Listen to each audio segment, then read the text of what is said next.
Assalamualaikum warahmatullahi wabarakatuh. Selamat berjumpa kembali dalam Wasatiyah channel kesukaan kebanggaan kita bersama yang menyajikan diskursus bagaimana menyikapi problematika kehidupan masa kini, dunia media sosial, dunia milenial dengan framework visi Qurani. Sebelumnya kita telah membahas pemahaman tentang visi Qurani dan telah menampilkan tabel framework visi Qurani yang berlandaskan dari azas bahwa pemahaman sains atau kauniyah menjadi isyarah untuk menjadi alat istimbat menggali meletakkan framework yang Allah sudah tegaskan dalam Al-Quran sebagai anak tangga, milestone, tujuan kehidupan manusia secara jangka panjang, jangka menengah, dan jangka pendek. Dari tabel itu kita akan memulai dengan pertanyaan-pertanyaan sebagai berikut. Pertama, kenapa Allah Subhanahu wa Ta'ala perlu membuat Nabi Adam transit di surga terlebih dahulu sebelum diturunkan ke bumi? Ini adalah mengandung ibrah yang luar biasa untuk kita paham maknai apa itu visi.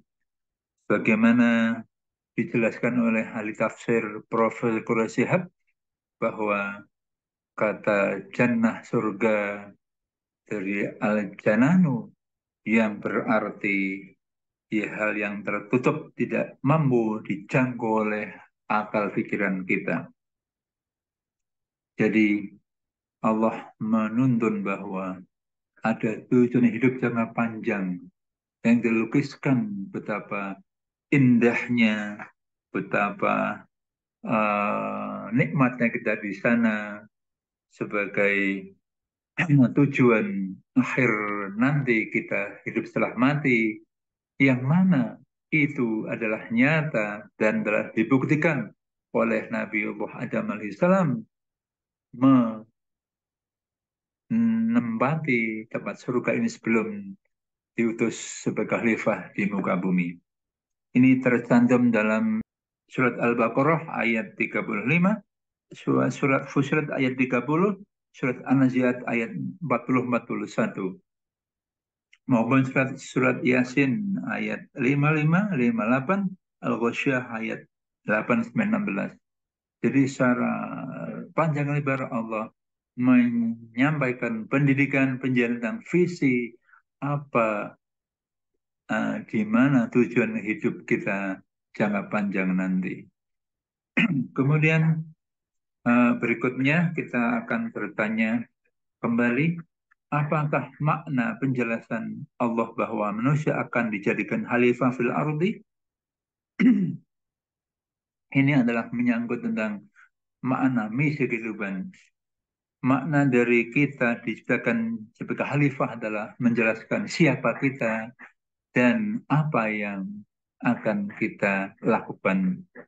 Allah menjelaskan dengan tegas bahwa kita sebagai khalifahnya yang hidup di muka bumi untuk mengelola bumi dan seisinya untuk memakmurkan kehidupan. Inilah menjawab tentang visi siapa kita, yaitu kita akan berperan sebagai khalifah di muka bumi dengan tugas-tugas yang jelas sesuai dengan target yang Allah tetapkan. Ketiga, pertanyaannya akan kita ajukan, apa makna penjelasan bahwa tujuan Nabi utus adalah untuk rahmatan lil alamin, untuk menjadi rahmat seluruh alam. Ini tentu juga berikutnya akan menjadi guidance kita bahwa untuk mencapai bisa berperan sebagai khalifah Allah yang benar, yang akan lulus nanti ke surga, jalan ke surga adalah harus kita mampu memiliki sifat rahmatul alamin. Pandangan kita, sikap kita kepada manusia, kepada sama keluarga, sesama tetangga, bangsa lain, sama warga negara, kepada binatang, tumbuhan, tambang, mineral, pasir, atau segala yang pandangan rahmat dengan lemah lembut dengan segala kebaikan. Kemudian apa makna akhlakul karimah seperti yang disampaikan Nabi maupun Allah SWT?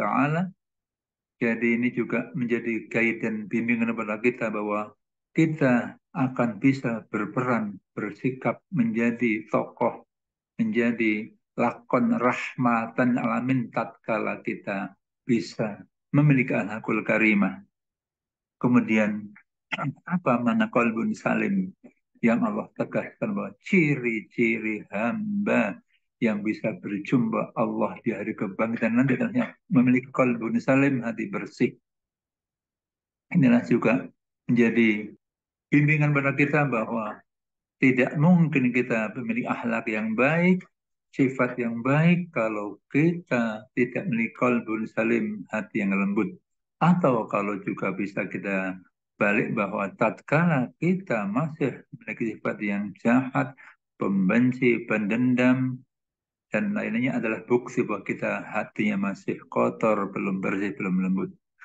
Lalu berikutnya makna Allah berikan beban kewajiban pada hambanya untuk melakukan sholat wajib, puasa wajib, zakat wajib, haji, maupun sedekah, dan lainnya ibadah-ibadah. Itu untuk apa? Ini juga akan kita temui bahwa Allah menegaskan hakikat semua ibadah, dari sholat sampai ibadah muamalah lainnya yang baik adalah dalam rangka zikir pada Allah. Apa mana zikir secara umum? Zikir adalah menjaga hati selalu terkoneksi pada Allah untuk mencegah ghaflah atau lupa. Karena maksiat yang kita kerjakan hanya akan terjadi tatkala hati kita ghaflah lalai dengan Allah. Itulah makna zikir. Dengan demikian, Allah tidak cukup mengatakan kepada hambanya, hai hambaku, sembahlah aku. Kemudian begitu saja kita mengaku menyembah Allah termasuk surga. Tidak demikian, tapi ada tahapan-tahapan anak tangga yang wajib kita lalui, yang wajib kita lulus supaya kita akan kembali pada kampung asal Jannatun Naim.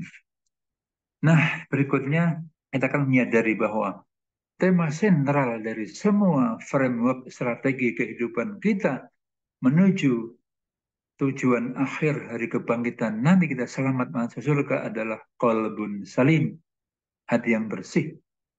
Nah, kita berikutnya akan membahas bagaimana ibadah-ibadah, dosis-dosis yang Allah telah tentukan, minimal dosis ibadah wajib adalah sasarannya untuk membersihkan hati. Dan ibadah-ibadah sunnah akan melengkapi, menyempurnakannya menjadi hati yang cemerlang, yang akan mengguide kita memiliki akhlakul karimah, bisa berperan sebagai tokoh yang rahmatan alamin, dan menjadi modal kita menjadi khalifah di muka bumi yang bisa memakmurkan bumi, menjaga keseimbangannya, dan ini menjadi syarat lulus kita mati dari dunia, bangkit kembali, bertemu Allah dengan qalbun salim untuk mencapai surga Allah SWT. Demikian, selanjutnya kita akan masuk lebih dalam mengupas makna qalb, qalbun salim, dan bagaimana transmisi ibadah untuk bisa membersihkan hati, untuk mencapai qalbun salim, berdasarkan tuntunan-tuntunan yang telah Allah jelaskan dalam Al-Quran maupun telah Rasulullah teladankan dalam kehidupan beliau selama memimpin dunia Islam selama di Mekah dan Madinah yang Munawwarah. Demikian selamat mengikuti vlog berikutnya dengan mengupas lebih jauh, lebih dalam tentang makna fisirul Qur'ani yang langsung menuju tema sentral yaitu qalbun salim, diawali dengan bagaimana transmisi ibadah-ibadah harus mencapai sasaran qalbun salim. Kita akan memudah bagaimana jantung atau qalb ini secara fisik, secara materi, berfungsi, mengendalikan segala kehidupan fisik dan materi, dan bagaimana jantung, kolb, secara rohani akan berfungsi sebagai transmisi untuk menjaga kebaikan, kesalehan kita, baik saleh secara kehidupan segala ibadah ritual maupun saleh sosial, yaitu berbuat baik kepada sesama dengan konsep, dengan pemahaman rahmat dan alamin. Salam mengikuti vlog berikutnya. Sampai di sini. Wassalamualaikum warahmatullahi wabarakatuh.